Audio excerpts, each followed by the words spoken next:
আসসালামু আলাইকুম রহমতুল্লাহি ওয়া বারাকাতুহু। আশা করি আপনারা সবাই ভালো আছেন।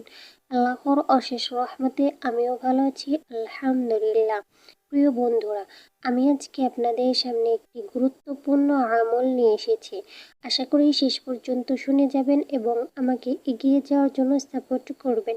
আসুন আমি আপনাদেরকে সেই আমলটির কথা বলে দিই। আমলটি হলো সাইয়্যিদুল ইস্তিগফারের দ্বারা জান্নাত লাভের আমল। গুরুত্বপূর্ণ একটি আমল। প্রিয় বন্ধুরা, আসুন শুনে নিই।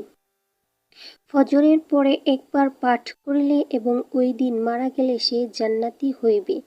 এমনিভাবে সন্ধ্যায় একবার পাঠ করিলে এবং ওই রাতে মারা গেলে সে জান্নাতি হইবে। যেই ব্যক্তি নিম্নোক্ত সাইয়্যিদুল ইস্তিগফার একবার পাঠ করিবে সে বিনা দ্বিধায় জান্নাতে প্রবেশ করিবে। সুবহানাল্লাহ।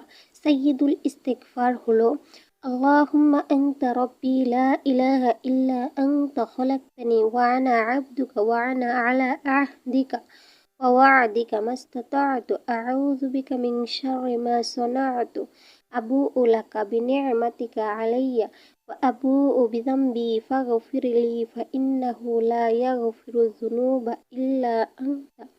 প্রিয় বন্ধুরা, আশা করি আমলটি বুঝতে পারছেন। যদি বুঝতে না পারেন তাহলে ভিডিওটি পুনরায় দেখবেন। যদি তাও বুঝতে না পারেন তাহলে কমেন্টে বলে যাবেন। ভালো থাকুন, সুস্থ থাকুন। আসসালামু আলাইকুম ওয়া রাহমাতুল্লাহ।